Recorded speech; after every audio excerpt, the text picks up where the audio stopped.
All right, in the interest of time and so that we can make the most out of this workshop that we have today, we're going to go ahead and get started. First of all, good afternoon and thank you for joining us today. We're excited to have this workshop available to those who are interested in the Urban Agriculture Grant Program through the Pennsylvania Farm Bill. The program is funded at $500,000 total, and it provides an opportunity to improve agricultural infrastructure in urban areas, the aggregation of products, sharing of resources, and support for community development efforts. My name is Emily Dempsey, and I'm the Communications Director for this department. And today we will have Mike Ross, who's the Program Administrator, to provide an overview of the program, walk through the application and best practices for completion, and then finally an opportunity to ask questions.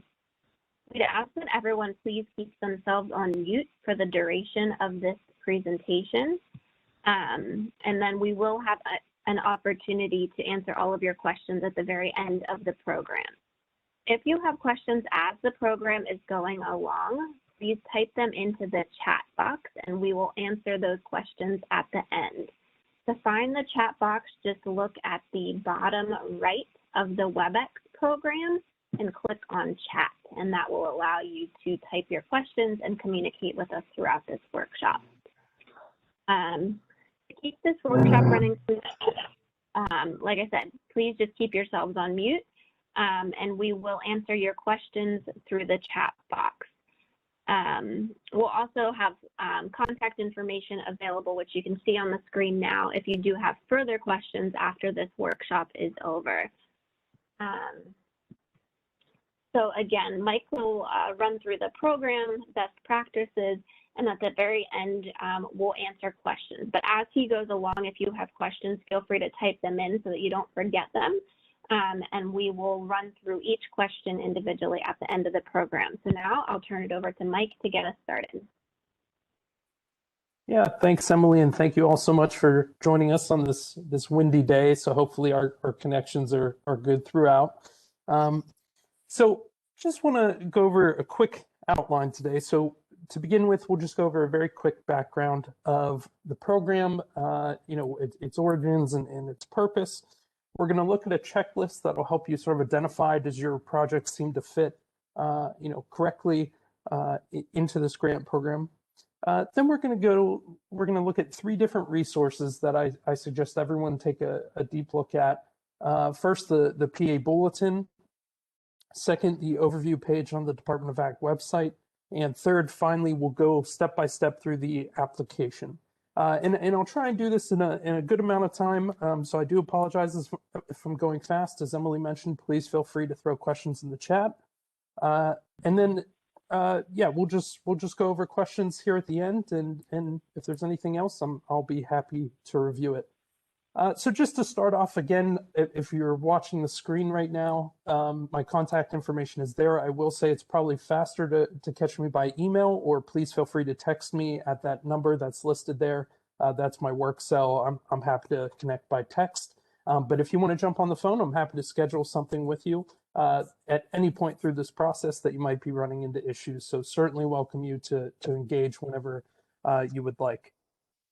The other thing, just want to make a note of, just important dates. Obviously, the program started and opened on March 1st and will close on April 16th.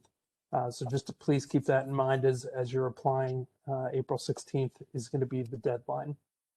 So with that, I'll just go over a quick overview. We're very fortunate to have this program in the Commonwealth. It started with the Pennsylvania Farm Bill, which is the first state farm bill to be created in the United States, and it enables the Urban Agriculture and Infrastructure Grant Program to be taking place, and it's funded, as Emily mentioned, at $500,000. So we're really excited to have this second iteration of the grant opportunity come out, and we look forward to future iterations of it as well. So we'll jump right in and start looking at some things you might want to consider. So let me see here. So here is a quick checklist. I just wanted to go over this in the beginning, just so folks understand, some of the things we're looking for, making sure they're qualified for this grant and things of that nature. So first off, and most importantly, is the question, are you in an urban area? So there's a very easy way to find that out, and I will be addressing the actual link to that site pretty soon here in a little bit on our main overview page. But essentially, we use the definition of urban from the Center for Rural Pennsylvania, their definition of rural and urban, to determine if you're in an urban area and therefore qualify for the grant. So I do suggest, that should be a good first step for you to just make sure you're in the right place when you're applying to this. The second important thing on the checklist here is that you're an individual, partnership, association, business, or municipal government. So, nonprofits, all sorts of groups that fall into those categories would be applicable. Third on the checklist is, and this is, a really important point here, is that you have 100% of the funding that you'd need to get this project started. So this is a reimbursement grant program, and we do require a 50% match. So what that means is, say you were applying for the collaboration grant, you were asking for $10,000 from the state, we will need to see $20,000 in receipts at the completion of your project to be submitted to us to reimburse you the $10,000. So that is an important point. Now, I will note here that we are essentially agnostic as to where that funding comes from. So it doesn't have to be 100% of your cash that you have to use, but we certainly would encourage you, if you're unable to meet that requirement, please engage with philanthropic agencies. Please feel free to reach out to me and let me know what location you're in, and I'd be more than happy to try and find agencies or groups, farm credit agencies that may be willing to support your project. So important point there about this is reimbursement, and it does require the 50% match. The fourth point here is that if your project is funded, will you be able to complete it in a year? We're not looking to fund long-term research projects or anything like that. We want this to be very clear and defined, that the initiative that you're doing, although the legacy of it may go more than a year, that the physical implementation of the project can be completed within a year, specifically the infrastructure and the hard, tangible items that you plan on purchasing. The fifth thing is, does this project improve agriculture infrastructure in an urban area and support community development in the project service area?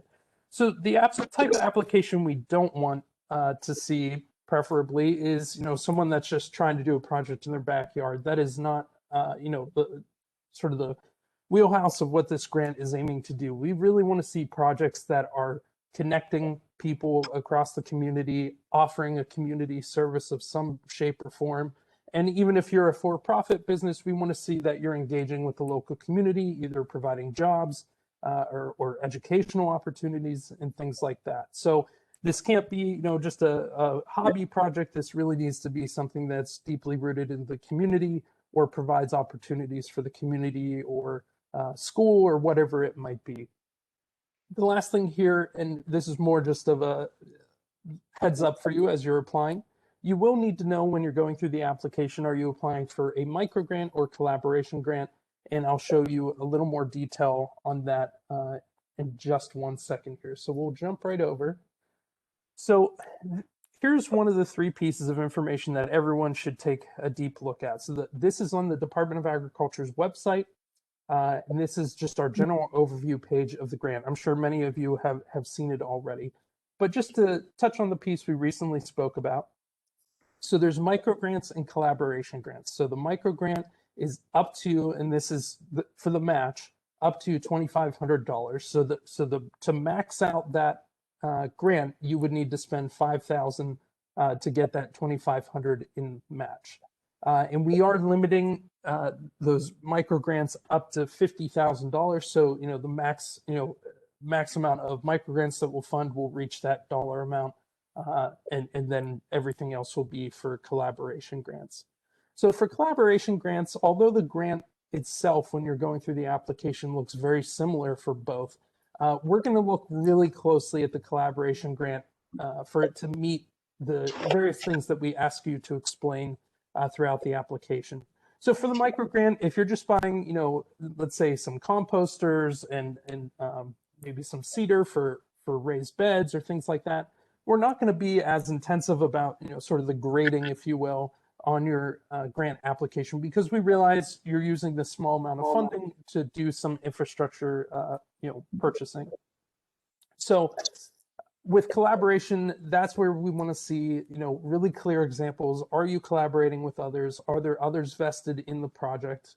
Certainly would encourage you to seek letters of support from those collaboration entities, and even state representatives or municipal representatives as well, if they're involved.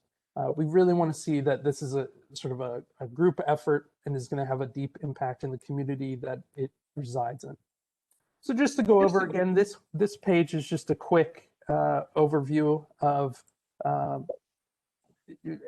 sort of the main points of this grant. Again, the eligibility, the funding, and one important piece here I don't want to miss. So I did mention before that you should make sure you're in an urban area based on the Center for Rural Pennsylvania. So the link for that is on this webpage. So you're just going to click on this. It's going to show you a map of Pennsylvania. You're going to click on your county, and it'll list every municipality, whether it's urban or rural, and that's how you'll find that out. The other important thing on this page I just want to make reference to is right here. So under on the top right of this page, there's a thing that says application period. It lets you know March 1st to April 16th. But most importantly is there's a link here that says how to apply. And when you click that, you'll be directed to a number of different steps. So the first thing is it's going to sorry. So the first thing is you're going to register for a Keystone login. That's what allows you to contract with the state. So this is a very important piece. You can't go forward without this. Some of you may already have it from previous grant opportunities with the state if you applied. But you're just going to go through this. It's very quick. You just need a first name, last name, date of birth, email, and phone number. And what that'll allow you to do is you take that information and you go back to the login page for the single application for assistance. That's where all the grants are located. And you're going to plug in that same information that you just did in the Keystone login. And that's going to bring you to the single application for assistance. So this is the main page that you'll be using to apply for your grant. Now, I just want to pause here. So we will get back to the application itself in just a moment. But I do want to just redirect you because I know a lot of people have questions about, more finer details on the grant that the Department of Ag website, overview page may not cover. So the most important resource that goes in depth to, the specifics of this grant is on the PA bulletin. And I'll be more than happy to share this link here in the chat. Let me try and do that now. And essentially what this is it just goes over the key points regarding what we're looking for, what the project needs to entail, and things of that nature in regards to collaboration and microgrants. It sort of will help you, I think, especially in the narrative sections, to help think about, you obviously have your priorities for your project, but I think there's some great points in here that you can connect your project goals with the goals of the grant. So certainly use the bulletin as a resource. It goes into much greater detail than our other posting on the website. So definitely take a look at that. I just read it through, make sure you're hitting all the main points there. And just again, it's a great resource, I think, when you're building your narrative, when you're filling out the grant, to just have on standby. So I know I'm going a little quick here, but we're going to jump into the application. Again, if you have questions, please feel free to throw them into the chat. But right now, I'm just going to jump in the application just as if I was one of you who was applying for the grant. So to start off, after you sign in, you have your Keystone login, you're signed into the single application for assistance. This is the page you're going to see. So essentially what it's asking you here is you're going to name your project and you're going to start looking for the grant program that you want to apply for. So the one thing I do notice some people do is in their project name, they'll just put Urban Ag Grant Program 2021. I would suggest, just to help you and to help us, using either the name of your site or the name of your business. It just makes sort of the administration of it a little bit easier on our end, but it also helps you on your end when you're talking to us, so that if we say, you're running into an issue, you can say my project name is just my business name, and then we can find it very quickly and address the issue. So, you can name it whatever you want, but we do suggest we would prefer that you name it something that's easily identifiable. Again, whether that's your business name or your location, the street you're on, whatever you prefer, that would be great. So one thing here, and I would just suggest this next step asks you, do you need help selecting your program? I'm going to leave it on yes for the purposes of this. If you don't feel that you need that assistance, feel free to say no on there. But what's nice about this is, in addition to the Urban Ag grant, if you're looking for other grants, this allows you to continue searching, and you can always come back to this point, create a new application, and just search around and see what other grant opportunities there are. So I'm just going to go in here and call this the 2021 Urban Agriculture Project, just to keep it simple here. And I'm going to hit create a new application. So this can be a little bit confusing. This is not automatically applying you for the Urban Ag Grant Program. This is simply saying that me, Michael Roth, is applying for a grant with the Commonwealth of Pennsylvania, and it's named 2021 Urban Agriculture Project. I still need to select the correct grant application to apply to. So I'm going to hit create new application, and it's going to bring me to this page. So this is a lot, but this is a pretty simple step here. So if you're just looking for the Urban Ag Grant Program, the easiest thing to do is to click Department of Agriculture at the top left here under Agencies. And I'm just, for the purposes here, I'm going to unclick Other Government or Nonprofit, but really the only thing you need to click is Department of Agriculture. You don't have to worry about any of the other things that it's asking you here. So you're going to click that, and you're going to click Search. And what that's going to do, some people get a little confused because it doesn't change the page necessarily, but all you have to do is scroll down to the bottom, and it's going to list all the different grant application possibilities, grant programs, I should say, through the Department of Agriculture. And a little bit tricky here, but the easiest way to go to Urban Ag is just to click the 3 here. It's on the last page. And you'll see here you have 2 options. So you have your Urban Agriculture Infrastructure Collaboration Grant Program, and you have the Microgrant Program. So again, you want to know ahead of time before you start the application, am I looking to do something smaller with just some equipment, or am I looking to do a much larger scale project? So for the purposes of this, I'm going to select the Collaboration Grant Program. So all you have to do is hit the blue Apply button next to the name of the grant program here. So once you hit this, it will save this saying that, so if I come back through the single application for assistance, you'll see at the very bottom, it'll say, here's whatever you named it, your application, and it's going to continue to save that as you're doing this. So don't feel rushed or pressured that you have to fill this out all at one time. This is definitely something that you can keep coming back to in editing. The key thing is that once you do submit it, it is submitted, and unless you withdraw it, you cannot make edits to it. But we'll get to that point at the end here. So you're going to go through here. This first page is just general information. We need just your business codes, and if you're applying as an individual, it'll just be your social security number.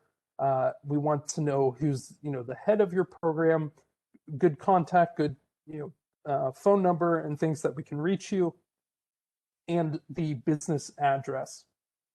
Again, this is just so that we have an idea of who's applying and verified that you're able to do business with the Commonwealth of Pennsylvania. Some other things that are helpful for us just to know, throughout the history of this and into the future, who's applying. If you have time, we certainly ask that you fill out some of the background demographic information. I will just note anything with a red diamond is required, so this enterprise type is required. So I'm not going to fill out any of this for the purposes of this, but I'm sure in your system, when you do it, if you don't fill out a required thing, it will yell at you. So just to give you a heads up there. But we're going to head on to the next part. So this next part is just the project overview, no narrative or anything in this section. Again, this is just some background information. It should auto-populate your project name. And it's just going to ask you some other questions. As you can see, most of these are not required. So if none of these relate to you, you can keep on going. The next part is very important to us. It's the project site location. So if you have a project site, you know that your urban gardens at the corner of, First and Main Street, you're going to put that information here. And we certainly would like to know, is it a designated area? If you don't know that, or, don't feel you want to fill that out, that's totally fine. Just some background information for us.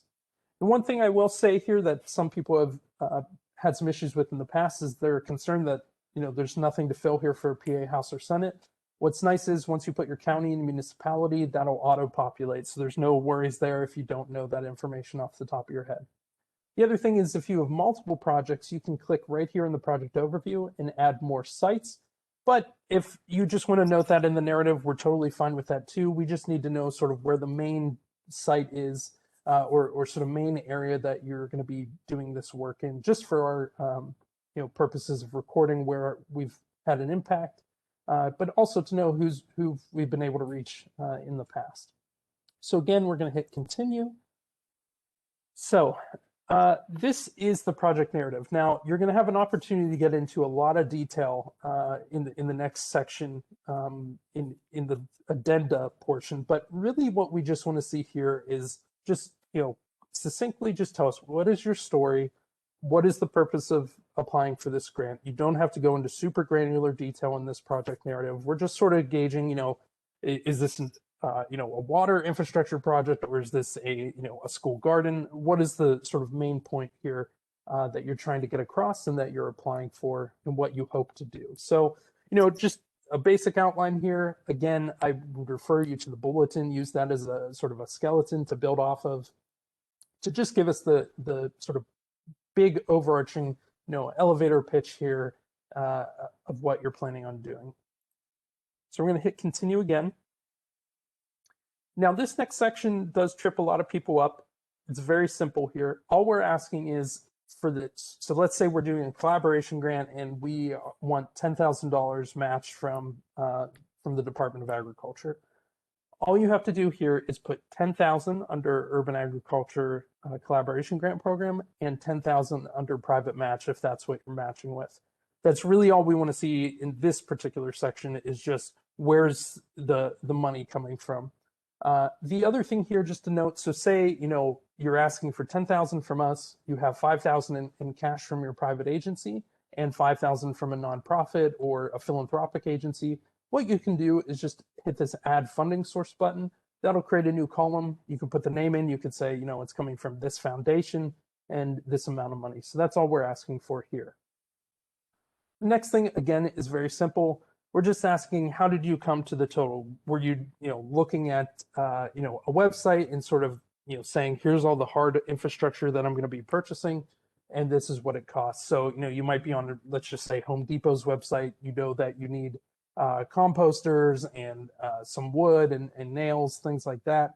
You can just say, you could even just write here, I looked at X amount websites and came up with a total based on the materials I'm purchasing.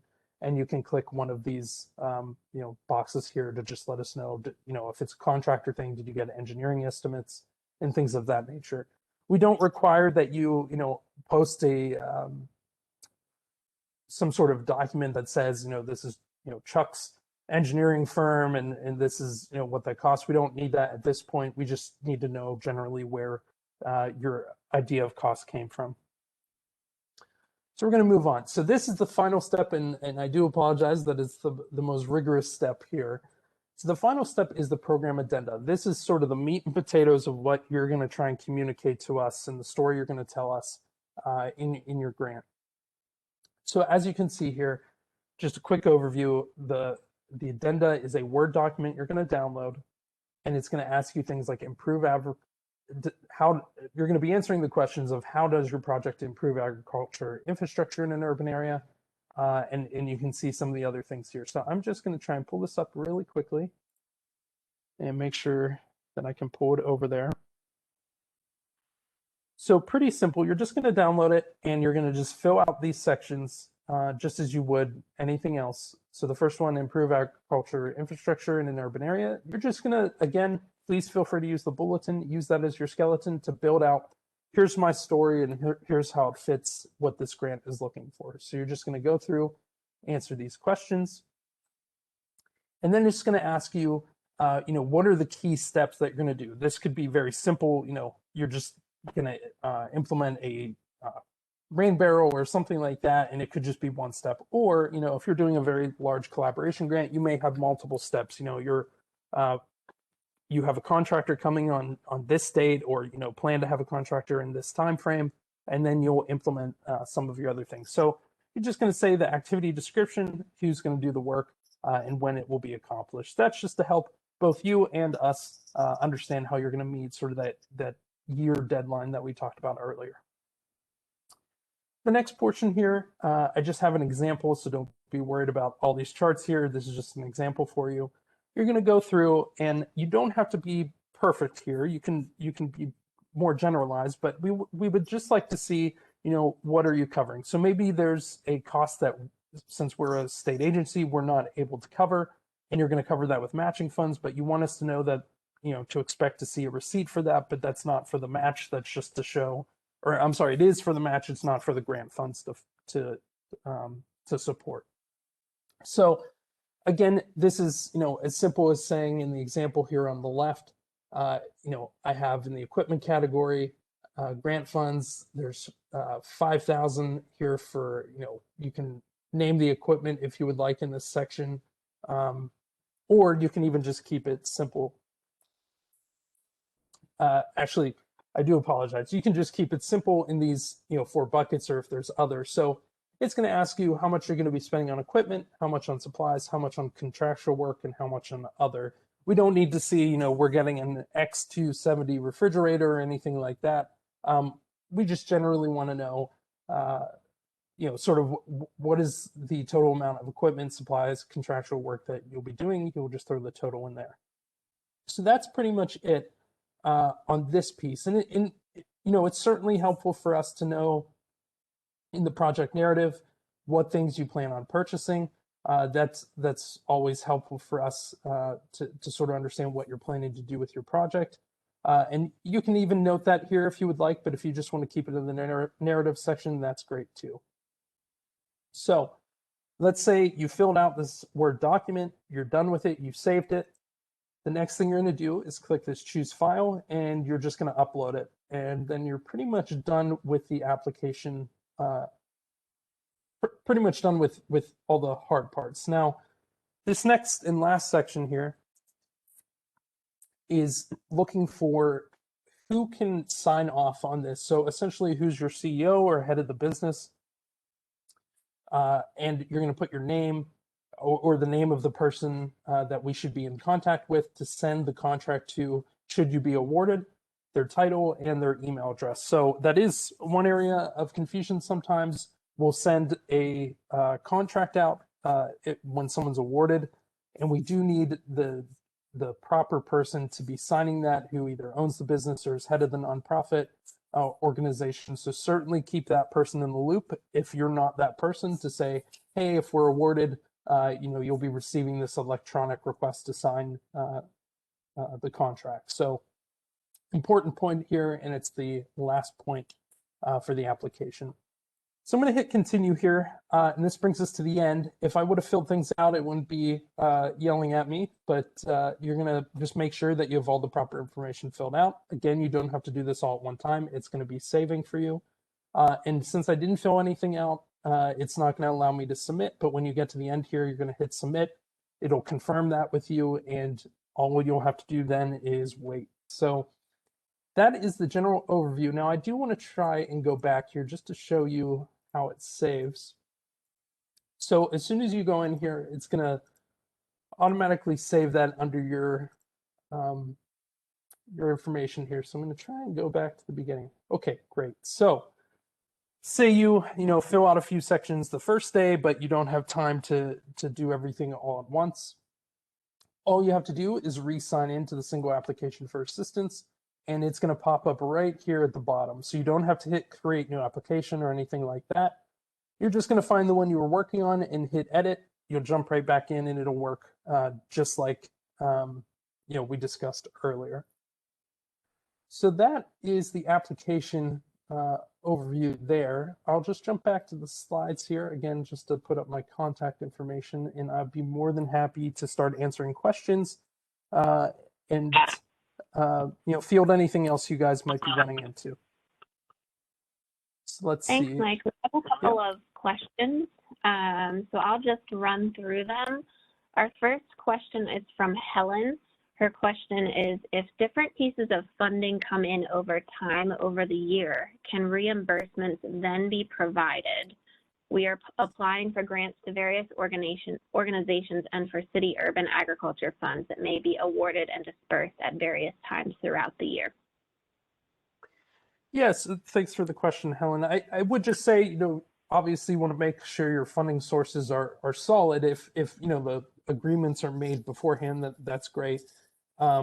Just make sure they're solid before applying.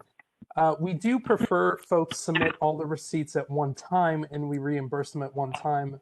Unfortunately, that's a different agency that does the reimbursements, not Department of Ag. So we have little control over that, but we certainly can try our best to maybe break it into two.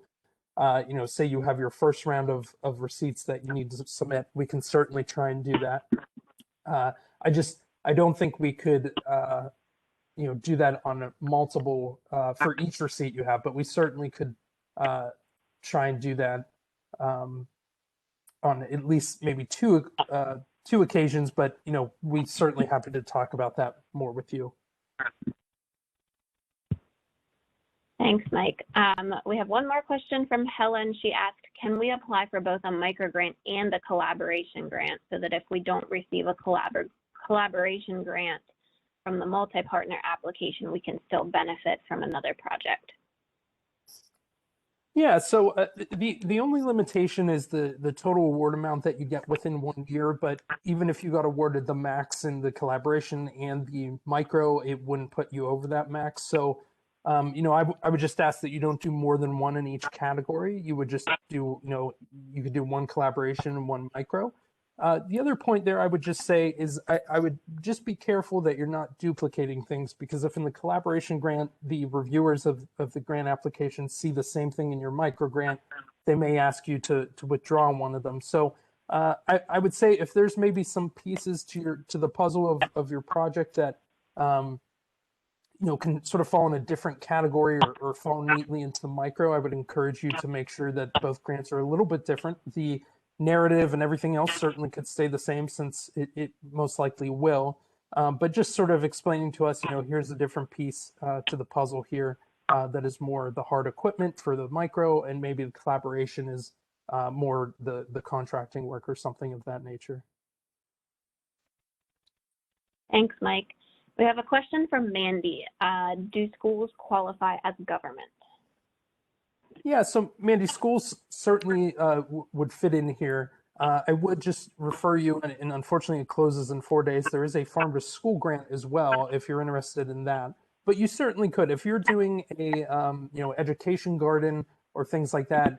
We certainly would not disqualify you. You certainly would be an eligible applicant.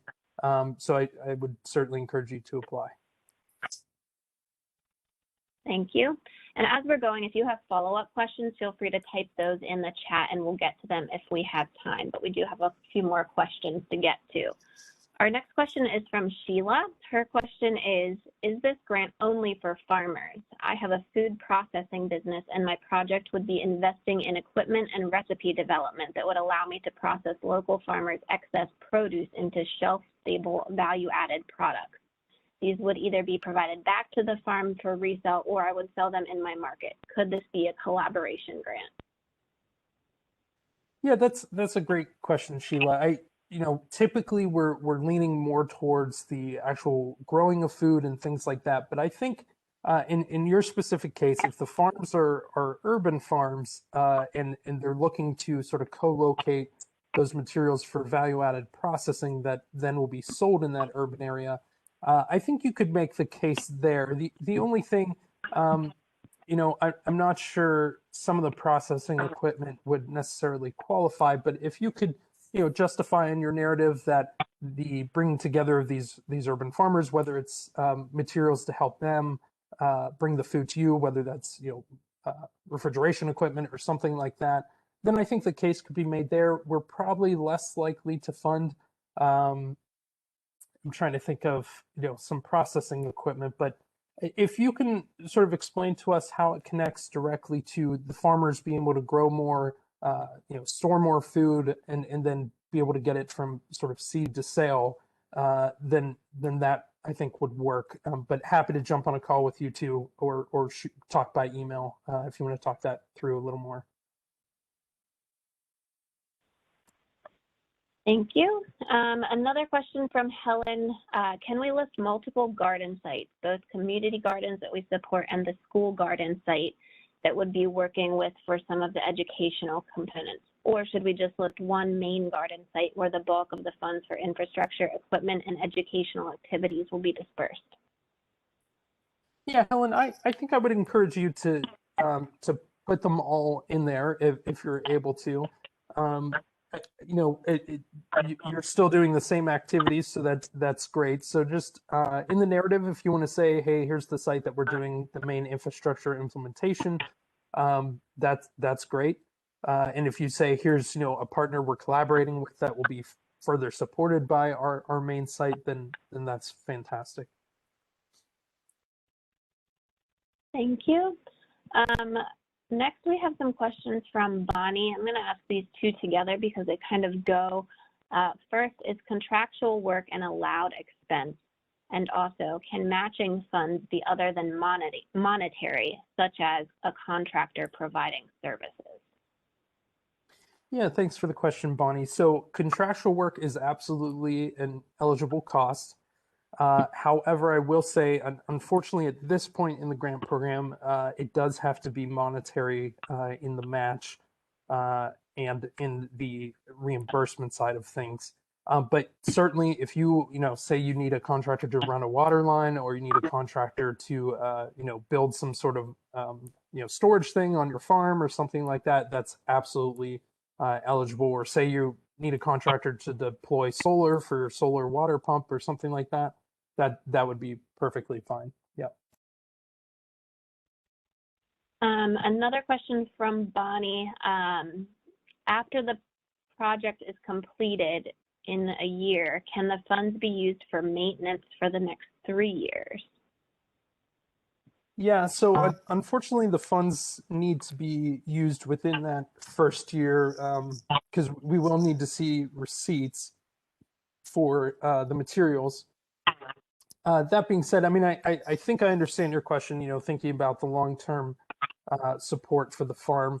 Unfortunately, I think we're thinking more, this is the hard tangibles that'll get you started with the farm, not necessarily the long-term side. Now, that being said, you certainly could come back, say you do the collaboration grant this year, and, next year it sort of resets the cap, and you want to apply for a microgrant because there's some maintenance or things that need to be done to keep the farm going. I certainly would encourage you to do that. So that's another route there. Thank you. Another question. This question is from Stacy. To clarify, the microgrants are small, up to $2,500 for tools or equipment. If yes, then anything else is a collaboration grant? Yeah, so thank you for the question. Not necessarily. So the microgrant can be used for, the equipment purchases. It could even be used for the contractual work. I think we're just, the only difference between the two is the scope. So say you're, a small community farm that really just needs, let's say a rain barrel and some equipment for harvesting or things like that, then that's probably going to fit more in the micro category. If you're doing something that it certainly could still involve equipment, it could still involve contractual work, but it's larger scale. You're bringing schools or you're bringing students in, or you're working with 3 other nonprofits on a particular farm, or some other sort of form of collaboration. That's why we sort of created the more flexibility with the collaboration as far as the funding amount. It's just simply because you're doing a deeper impact project. and therefore those sort of applications are going to be reviewed with closer detail than a micro that might just be asking for some simple equipment that's needed on the farm. So really no difference between the two as far as what can be asked of them, just the scale's a little bit different. All right, a couple questions on matching funds. So collaboration grants require a match. By the time we submit a grant request, do we have to know who is providing the match, or can we use the year project to secure the match? And another question, someone has expected match funds for May of 2021 from a local foundation. Would that match be accepted? Yeah, so that's a good question. We obviously would prefer to know upfront that you have a solid match in place when you're applying. Now, that being said, I'm not going to discourage you. That the worst case scenario would be that stuff you were planning on using your cash up front for the reimbursement portion, we would just cut that in half and then work there. So if something bad happened, we could always fall back on that. That being said, if you do have a match planned in the future, we can certainly consider that. Or if you want to tell us, hey, I'm working on a match, but would certainly be open to other opportunities, I'd be more than happy to send you resources with that. The only thing, just to be frank, someone who's coming to the table and saying, hey, I have my match in place, ready to go, is probably going to rank higher in the reviewer's eyes than someone who doesn't have a solid match in place. But that being said, I don't want to discourage you from applying. It will just be something maybe we can connect on throughout the application process.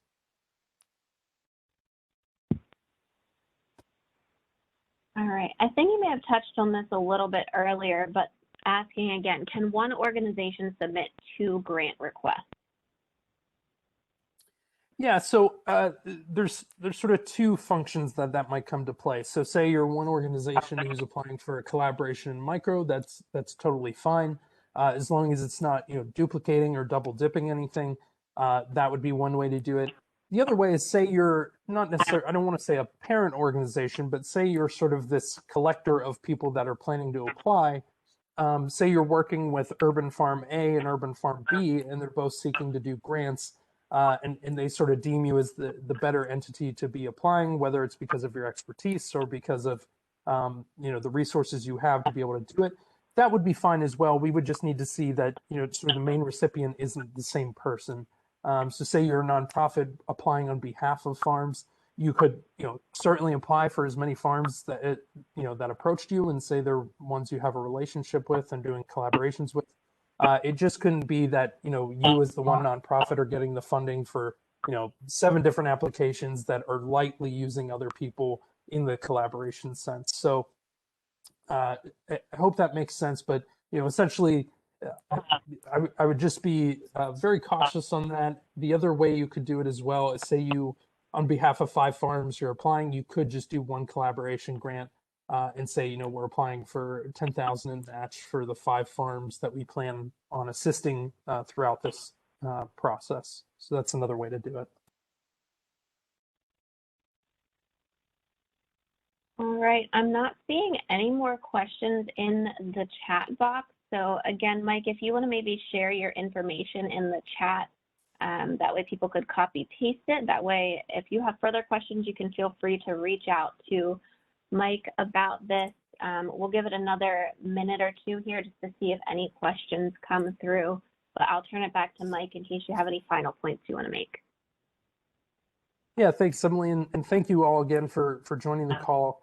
Again, when I started at the beginning, please do not hesitate to reach out. The quickest way is probably going to be email, or if you want to shoot me a text, just let me know your name and that you're interested in the Urban Ag Grant to that phone number. And then if you want to jump on a call, certainly not opposed to that. I just have meetings throughout the day, so I don't want to miss you. So we can certainly try and schedule some time. But again, thank you all so much. And if there's anything I can do to help, please don't hesitate to reach out.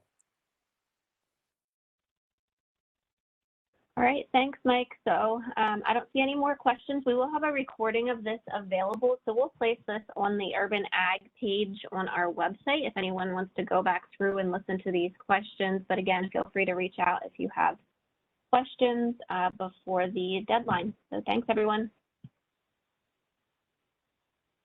Thank you all so much.